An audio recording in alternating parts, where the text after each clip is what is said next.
Toothbrush Day, pinartisiparan din na sarok pitugasot ng ubing iti siyudad Tilawag. At iti detalye.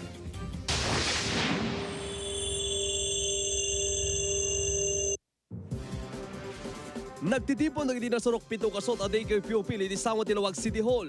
Isu dati magipartisipari di Toothbrush Day, apas na di celebration di Oral Health Month. Tapno ma-aware kadi kiti aming ububing nga ti pinag-toothbrush ket importante onay iti sanglongad aglalalo kada kiti nga habang nga ubing dapay.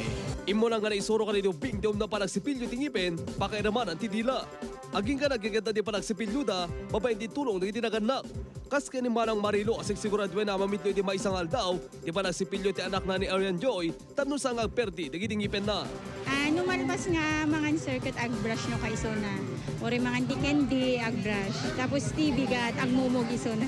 Paminan, ti Toothbrush Day kaya nagiganda nga na iswat karidi siya masyudad, idi Region 1. Archie Lorenzo, Nakatuto, 24 Oras, Ilocano.